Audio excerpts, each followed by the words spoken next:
Minha gente, a gente vai falar um pouquinho sobre a Bíblia e as autoridades governamentais, até porque as normas para a religião, elas estão relacionadas a decisões políticas, não é mesmo? É claro que é muito comum que os cristãos digam que eles não querem se envolver com política, mas se a gente pensar em relação a sua aposentadoria, se pensar em relação aos seus direitos trabalhistas ou a nossa liberdade de crença, tudo isso passa pelo quê? Passa por decisões políticas, não é? Então, qual é o relacionamento, agora nesse caso especificamente, porque o que a gente conversou até agora vale tanto para a igreja evangélica quanto para outras religiões. Porque quando o direito fala sobre o relacionamento igreja-estado, o direito não está falando de igreja evangélica, está falando de uma comunidade religiosa no seu relacionamento com o Estado. Aqui a gente vai falar um pouquinho sobre o relacionamento nosso mesmo, de evangélicos, de leitores da Bíblia, de cristãos, com as autoridades governamentais. E nesse contexto, a gente geralmente quando lida com o direito em relação à igreja, a gente lida com o aspecto judiciário, não é? Então a gente lida com aquilo que a gente vai conversar no fórum, vai se relacionar numa comarca, alguma coisa do tipo, caso aconteça algo desagradável, não é? Agora, se a gente observar bem, não é o juiz, não é o delegado que cria leis. Quem criam leis são as autoridades políticas, né? Exatamente, deputados, senadores, vereadores, e muitas vezes nós não nos damos conta disso. Então é importante a gente parar para pensar sobre a nossa visão acerca desse assunto. Não aquela visão apaixonada, ingênua, infantil que alguns cristãos têm quando tratam de política. Se a gente observar bem, o que deve ter de irmão que está se desentendendo durante esse período de eleição não está no gibi. E sem necessidade, eu entendo que o crente que fica brigando por causa de política e partido político é igual o crente que briga por causa de futebol. Porque se você observar bem, no final das contas, como diz o nosso pensador Cabo Daciolo, né, é tudo um teatro. Porque o que acontece? Eles estão discutindo, eles estão debatendo, mas daqui a pouco o indivíduo que estava no partido vai para o outro, o que estava no outro vem para esse, e assim, eles são adversários no embate, mas não quer dizer necessariamente que eles são inimigos e são nossos defensores. Bom seria que fosse, né? Acredito que alguns talvez até sejam, mas assim, nós precisamos ter a seguinte ideia: eu estou votando em alguém que parece que vai me representar lá, mas isso pode não acontecer, não é mesmo? Então aí às vezes as pessoas estão brigando muito, né? Eu entendo que sem necessidade, e outras tentam ficar indiferentes, só que elas não podem ficar indiferentes. Por quê? Porque a questão do que a gente paga de juros, o que a gente tem, né, em relação a devolução desses impostos, em relação a tantas questões como saúde, educação, segurança, saneamento, essas coisas todas, a gente verifica que isso está relacionado a questões políticas, e a gente não tem como fugir disso, né?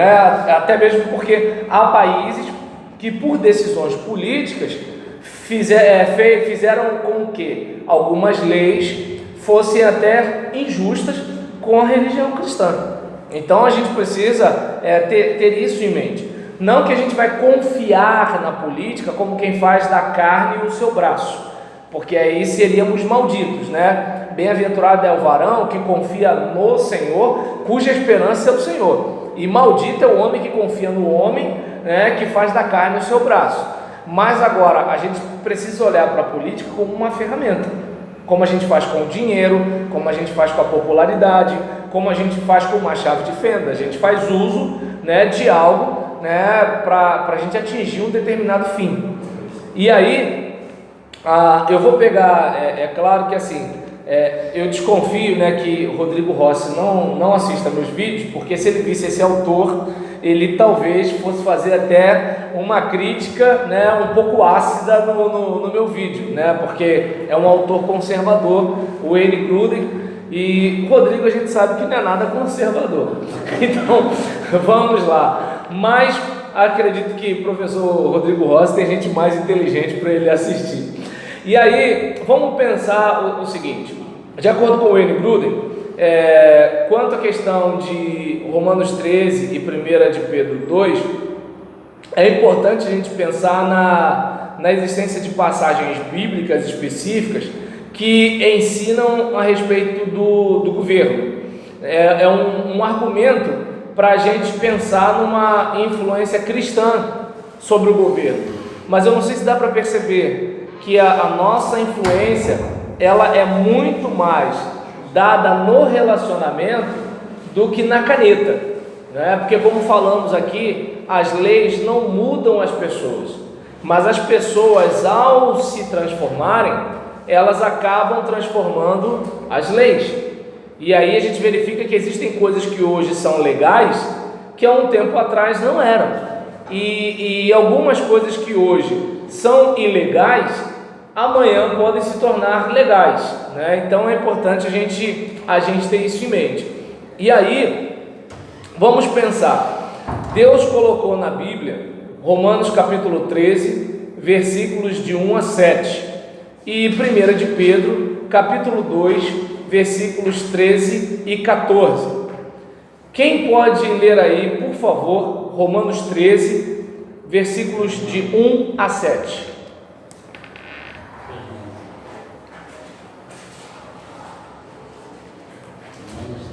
Isso, Romanos 13, versículo 1 a 7. A outra é 1 de Pedro, capítulo 2, versículos 13 e 14. Quem achou Romanos? Toda alma esteja sujeita a potestades superiores, porque não há potestade que não venha de Deus, e as potestades que há foram ordenadas por Deus. Por isso, quem resiste à potestade, resiste à ordenação de Deus, e os que resistem trarão sobre si mesmo a condenação, porque o magistrado não são terror para as boas obras, mas para as más. Queres tu, pois, não temer a potestade? Uma pergunta. Fazes o bem e terá louvor dela, porque ela é ministro de Deus para teu bem. Mas se fizeres o mal, teme, pois não traz debalde a espada, porque é ministro de Deus, é vingador para castigar o que faz o mal. Portanto, é necessário que lhe estejais sujeitos, não somente pelo castigo, mas também pela consciência. Por esta razão também pagais tributos, porque são ministros de Deus, atendendo sempre a isto mesmo. Portanto, dai a cada um o que deveis. A quem tributo, a quem imposto, a quem temor, a quem honra. Então a gente observa o seguinte, vamos só dar uma olhada, né, no versículo. Quem deve se sujeitar às autoridades governamentais? Alguns, poucos, quem? O texto diz que é quem que tem que respeitar as autoridades? Todos. Então, observa bem, vamos pensar no governo romano, quando Paulo escreve aos romanos. Vocês acham que o governo romano era um governo justo? Não. Vocês acham que o governo romano era um governo legal com os cristãos? Não. Mas ainda assim Paulo fala que é para a gente fazer o quê? Pagar. Está entendendo? Obedecer, respeitar, lidar, né, da melhor forma possível com as autoridades.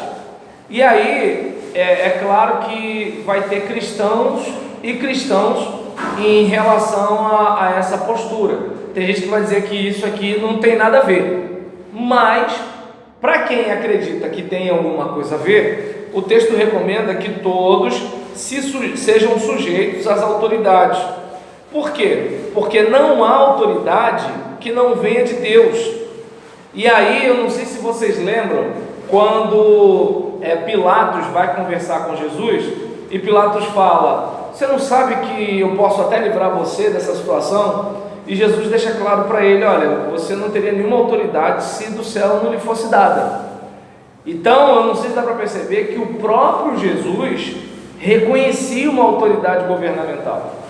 É como, às vezes, eu olho para algumas situações de alguns cristãos em relação à figura de autoridade, eu fico pensando, eu não consigo entender, porque a gente segue a Jesus até quando interessa, né? Porque Jesus, ele reconhecia que a autoridade vinha de Deus, mesmo numa situação que o camarada está sendo um covarde, está lavando as mãos, não está sendo justo, está jogando para a galera, está sendo político, e ainda assim Jesus o reconhece como alguém que, olha, Deus está permitindo que você esteja aqui.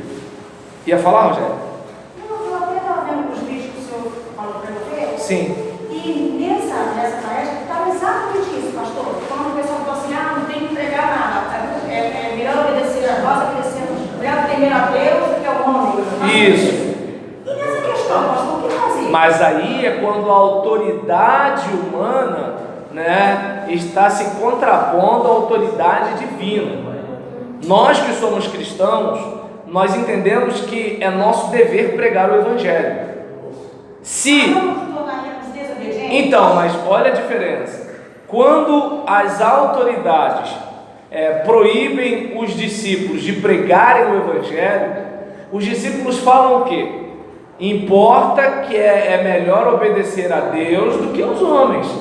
Então, numa escala entre obedecer a Deus e ao homem, eu escolho Deus. Por quê? Porque a gente entende que Deus é a autoridade maior. Só que não é isso que faz com que as pessoas deixem de obedecer às autoridades. Seja a autoridade eclesiástica, seja a autoridade de pai, de mãe, seja a autoridade governamental. Geralmente, quando a pessoa ela rejeita a autoridade, ela rejeita porque ela não quer atender a ninguém. Geralmente é isso. Até porque, se vocês observarem, pode reparar que a maioria das pessoas que são rebeldes, quando elas assumem o poder, elas se tornam os tiranos. Sim. Porque na maioria das vezes, o que elas são? Elas são egocêntricas. Tem que ser do jeito delas. Então, quando elas são lideradas, elas não atendem ninguém. Quando elas se tornam líderes, elas também não ouvem ninguém. Então, é um problema delas. Não é um problema da autoridade em si, né? Então, agora, quando os discípulos eles batem de frente com a autoridade, não é que eles estão afrontando a autoridade, é que eles estão dizendo: olha, eu não vou, entre você ficar de cara feia para mim e Deus ficar de cara feia para mim, eu prefiro você de cara feia para mim, eu não vou desobedecer a Deus, né? E aí, aqui no versículo 1 ainda, a gente observa, né, que a compreensão paulina é de que as autoridades existem, né, essas autoridades que existem, elas foram por Deus estabelecidas. Por isso, já que elas foram por Deus estabelecidas, aquele que se rebela contra a autoridade está se colocando contra o que Deus instituiu. Aí é claro que um cristão de linha mais progressista, ele vai questionar isso aqui, né? Então, possivelmente, né, como eu disse, uma pessoa de uma linha menos conservadora, como o nosso colega professor, né, possivelmente contra-argumentaria em relação a esse vídeo aqui, né? E eu acho até que seria legal um negócio desse, embora eu não o desafie para um debate. Mas assim, é um tipo de situação que faz sentido. Porque lembra quando a gente falou sobre mansidão lá atrás, tratando do fruto do Espírito? O indivíduo que é manso, ele é manso porque ele sabe que tem alguém maior do que aquele que está acima dele. Ele sabe que ele não precisa rodar a baiana, ele sabe disso, porque ele sabe que aquele cara que tem uma arma na mão, ele não tem o controle sobre o chão que está debaixo do pé dele, ele não tem o controle sobre o céu que está sobre a cabeça dele, e o cristão sabe disso. Então o cristão, ele entende que ele não precisa medir força com alguém, porque ele sabe que existe alguém maior. Por que eu posso obedecer ao meu pastor, independentemente do tipo que ele seja? Porque eu sei que tem alguém maior do que o meu pastor, e que se o meu pastor fizer mau uso da autoridade que tem, Deus vai pegar ele. E repito isso, Deus vai pegar o meu pastor, se o meu pastor estiver fazendo mau uso da autoridade que Deus deu a ele. Mas isso é questão de fé. O rebelde não crê nisso. O rebelde tem que pegar as próprias armas e fazer alguma coisa contra o pastor, porque ele não crê que Deus é poderoso o suficiente para fazer alguma coisa. Entende? Então a igreja pode orar sabendo que Deus é maior do que Herodes. A igreja pode orar porque sabe que Deus é maior do que César. A igreja pode orar porque sabe que Deus é maior do que o Lula. A igreja pode orar porque sabe que Deus é maior do que o Temer. A igreja pode orar porque sabe que Deus é maior do que a Dilma. E a igreja pode orar porque sabe que a nossa confiança não está em Bolsonaro, Cabo Daciolo, não está em Haddad, a nossa esperança não está, deixa eu ver quais são os outros, em Marina, a nossa esperança não está em Imael, a nossa esperança não está em João Amoedo, deixa eu ver, quem está faltando aí para ninguém achar que eu estou defendendo alguém? A nossa esperança não está em Ciro, a nossa esperança não está em Alckmin. Eu esqueci alguém, para ninguém dizer que eu estou sendo cabo eleitoral de alguém, pelo amor de Deus, gente. Não é. Então o que acontece? A nossa esperança, né, não está em nenhuma dessas figuras. E o crente que está com esperança nessas coisas é um crente menino. É uma pessoa que ainda não percebeu, né, que o maldito é o homem que confia no homem e faz da carne o seu braço. Claro que temos nossas preferências políticas e vamos votar de acordo com a nossa consciência, mas com a ciência clara de que, embora, né, nós tenhamos aquela ideia, fulano é a pessoa ideal, a gente sabe que assim, há toda uma situação, há todo um sistema, há um monte de coisa acontecendo que a gente não sabe, né? E mesmo que as pessoas sejam bem intencionadas, quer ver uma coisa? Você é líder na sua igreja, você consegue mudar o sistema? Não consegue. Tem coisa que você ora, você chora, que você consegue influenciar, tem coisa que você não consegue influenciar, tem coisa que você pensa assim, se eu fosse pastor eu resolveria, aí você se torna pastor e você vê que você não resolve. Se eu fosse diácono eu resolveria, se torna diácono e não resolve. Se eu fosse presbítero eu resolveria, você se torna presbítero e não resolve. Se eu fosse bispo eu resolveria, você se torna bispo e não resolve. Então se você não consegue resolver o negócio na comunidade de 50, 100, 150 pessoas, você vai resolver um problema de um sistema de milhões de pessoas? Entende? Então, às vezes tem gente que é romântico demais, né? E assim, diante dessa situação, por que a gente pode respeitar as autoridades? É que nem, por exemplo, agora não, né? Porque a Dilma não é mais presidente do Brasil. Eu podia não concordar com o governo da Dilma, eu não votei na Dilma, mas ela era figura de autoridade. E uma coisa que eu ficava impressionado era de ver crentes que dizem que amam a Deus, que seguem a Jesus, um Jesus que respeitou a autoridade, desrespeitando a autoridade. Aí eu não consigo entender, porque tudo bem, Jesus ele poderia discordar desse sistema, mas ele respeitava a autoridade. E ele mesmo disse para Pilatos que, na minha opinião, né, Pilatos foi um covarde, jogou para a galera, e Jesus disse que ele só tinha autoridade porque essa autoridade vinha do alto. Pastor, mas em relação às autoridades, nós podemos ter a nossa vontade própria de querer massacrar porque isso aí não me satisfaz. Agora, em relação... Cristão querer massacrar, continua. Pastor, eu, por exemplo, não gosto do PT, porque o Lula, por exemplo, o homem braço direito dele foi um dos presos também. Irmão, só tem safado. Tudo bem, só tem safado, mas você consegue entender que você precisa amar o Lula e os safados? Não, eu posso até perdoá-lo, mas não vou ser conivente com ele, não vou me acomodar. Opa, alguém aqui me ouviu falar de conivência? Não aceito isso. Eu falei de atitude amorosa. Vai ser difícil. Mas você é um seguidor de Jesus. Não, tá perdoado, mas é o seguinte, eu não aceito as ideias dele. Você pode não aceitar as ideias. A Bíblia não fala para você aceitar a ideia do próximo. A Bíblia fala para você amar o próximo. Mas pastor, não me comprometo. Pastor Roberto, o que eu estou entendendo. Eu estou pretérito. Pastor Roberto, Vai, fala. Vê se o que o Fernando acho que ele não está entendendo é o seguinte. Não. Conta só com uma passagem. Como pessoa, não política. Pelo amor de Nunca Deus. diga para o homem que ele não está entendendo. Ele reage logo. Entendimento, segundo a palavra de Deus, mesmo quando a gente escolhe alguém errado, aquela pessoa só está lá porque é uma permissão de Deus. Não, isso é claro.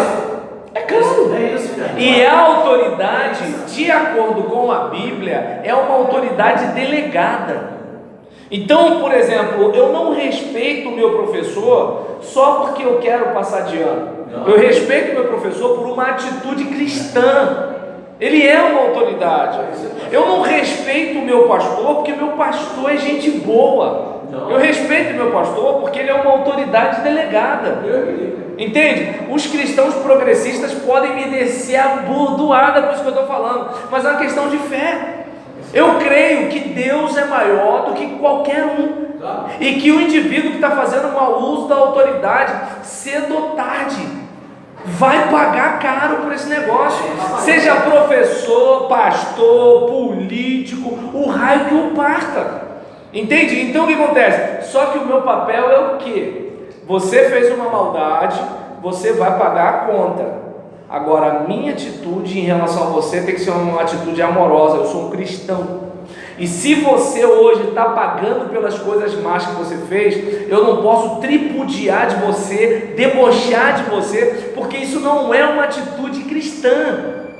Entende? É isso que, por exemplo, eu fico assim, estupefato. Desculpa por falar estupefato, não é meu perfil isso. Mas assim, não é comum eu usar essa palavra. Mas assim, eu fico perplexo, porque eu olho e vejo o seguinte: peraí, gente, cadê aquela consciência, né, de que assim, olha, eu vou amar o meu próximo. Essa questão de pagar, alguns a gente vai até ver pagando. Como tem os políticos aí hoje estão pagando pelos erros. Coisa que a gente pensou que um dia nunca isso ia acontecer, gente. É verdade. Está pagando pelo erro. Outros não, outros a gente sabemos que vai pagar lá no. Pastor, ontem cheguei da igreja, peguei uma reportagem do Fantástico, não sei se vocês viram, um cara denunciando o delegado de sua trupe. Sim. Sim. Irmão, qual foi o cristão que assistiu aquilo ali? Não pensou nada. Então, mas olha só, olha aqui, Ele é autoridade. Fernando, olha a diferença. Olha só, o que acontece? Olha a diferença de você ficar indignado com a maldade. Indignado. Olha a diferença de você odiar o pecado para você ficar com ódio do pecador. Porque aquele pecador que está na televisão, ele nem me conhece, mas eu estou envenenado por dentro por causa dele. E eu sou um cristão, meu coração precisa de uma faxina contínua. Mas um homem que foi designado para proteger a sociedade, só assistiu o que aconteceu lá. Sim. Só a graça. Então, resultado, não é contra a pessoa, mas o ato, aquele cara tinha que ser um banido da sociedade.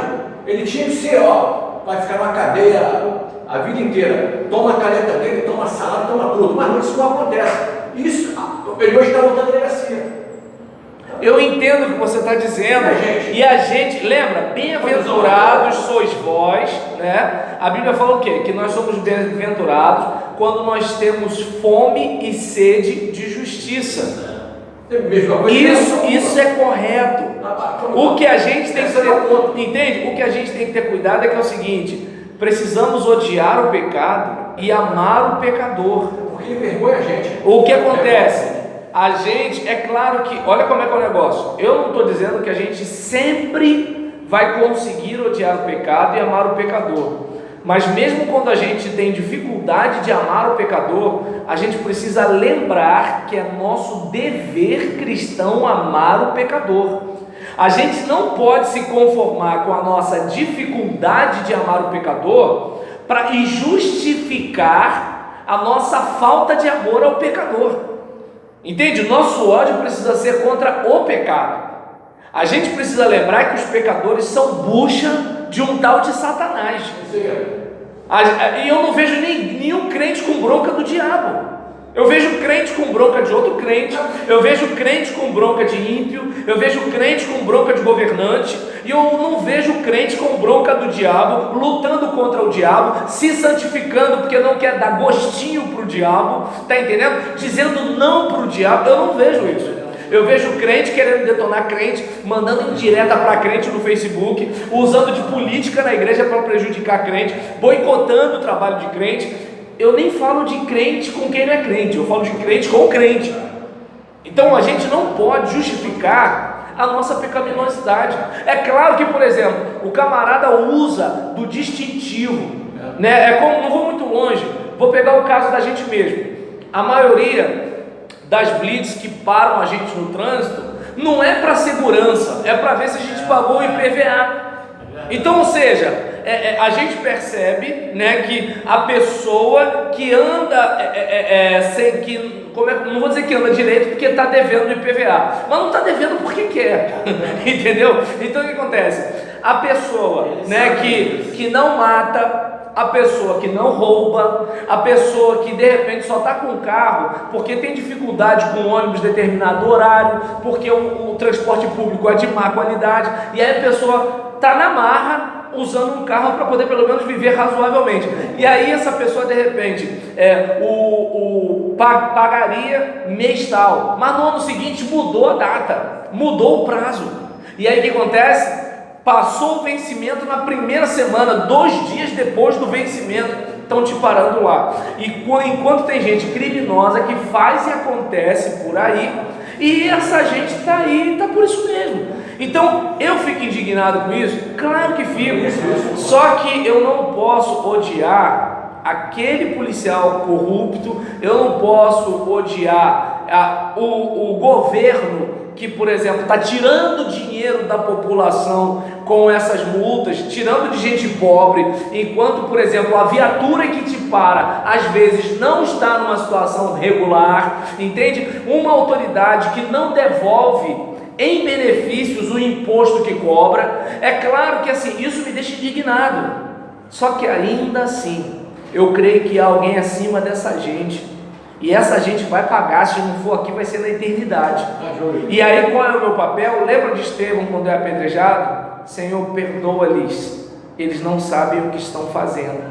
Então essa gente não percebe que primeiro, estão jogando o nome deles na lama, trazendo vergonha para os seus filhos, trazendo desonra para o nosso país, entende? Esse episódio do museu agora, né, que pegou fogo, 200 anos de história queimado, coisa que você não tem como restituir, é o Brasil todo sendo rotulado lá fora, é o Rio de Janeiro todo sendo rotulado no Brasil, entende? Então você olha para uma situação dessa, essa gente está jogando não apenas o nome do Brasil na lama, está jogando o nome deles na lama, está jogando o nome de uma geração na lama, está jogando vidas na lama, entende? Então um monte de desgraça está acontecendo. Eu tenho que ficar indignado sim, mas agora, vamos e venhamos, quem que provoca essa gente? É o bicho.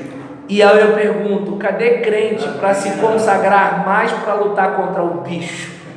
Entende? Ficar crente modinha atacando os instrumentos do Satanás é mole. A questão é, o que eu posso fazer para combater o próprio Satanás?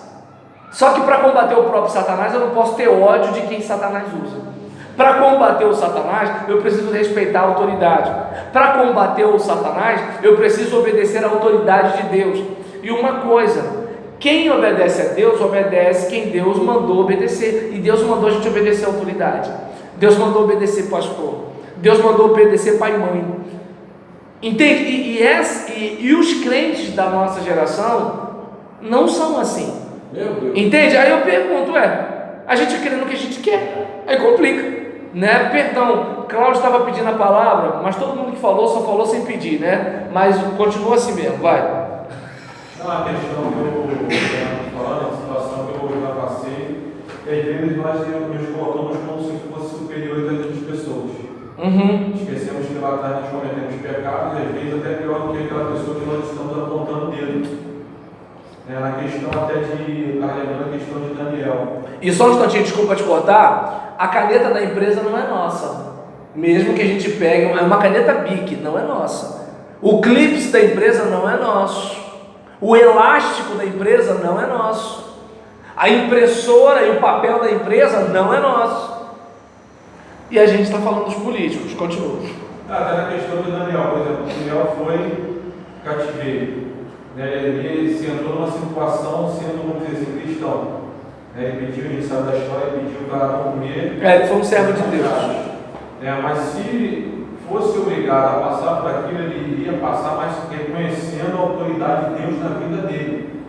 Que nem, por exemplo, eu passei, não sei se o Fernando foi paraquedista, eu não sei se é a oração do paraquedista ou a oração das forças especiais do quartel, que é uma coisa mais horrível que eu já ouvi na minha vida. Forças especiais. E eu tinha um comandante da tropa lá, que ele foi paraquedista e foi segundo da FE. E ele cismou que a tropa tinha que aprender essa oração. É uma oração que pede só coisa ruim. Do FE. Dá-me aquilo que os outros não querem. Eles querem a paz, eu quero ódio. Eles querem não sei o que, eu quero a guerra. Eu não cantava, eu tinha que fazer livro, porque eu não queria ter na minha vida, eu já era evangélico. Então eu passei por isso, mas eu obedeci a autoridade, mas sabendo que aquilo ali eu não iria aceitar para a minha vida. Porque o cara só pede uma oração, eu falei, não, o cara tirou, não sei quem inventou essa prática dessa oração. Está no QG, aquele índio com a flecha roxa. Aí, por exemplo, hoje em dia, você já poderia até entrar com um recurso e você não seria tão punido como antigamente. Hoje em dia, o camarada homoafetivo, ele consegue exigir seus direitos nas Forças Armadas. No seu tempo, já era um pouco mais difícil. Não, mas é a questão, por exemplo, o cara está lá. Sem querer chamar o Fernando de velho, no tempo do Fernando era mais difícil ainda. Por exemplo, o camarada está lá, ele sabe que... Tu tinha que aturar, fazer o quê? Por exemplo, se eu vou passar, estou no exército, no quartel. Camarada, não, quero ser forças especiais. Eu vou ter que fazer essa oração, mas eu vou fazer porque é direito meu, mas eu quero estar aí.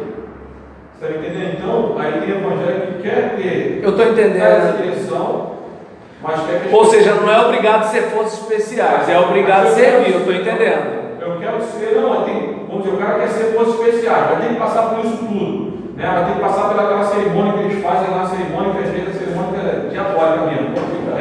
Complicado. Mas não, eu quero ser. O camarada é evangélico, mas ele fala, não, eu tenho o direito de não passar por aquilo. Eu acho que o cara tem que passar por aquilo, porque ele quer servir aquilo. Era só não ser. Uma coisa é o serviço obrigatório, outra coisa é uma coisa que você escolhe, eu estou entendendo. Então, a questão de autoridade é que a gente fica muito complicado, que nem o João falou, na questão de autoridade, por exemplo, a Bíblia fala para nós orarmos pelas nossas autoridades. Exatamente. Em primeiro lugar, às vezes esquecer a nossa vida e orar pela autoridade. É orar pela autoridade. Porque na paz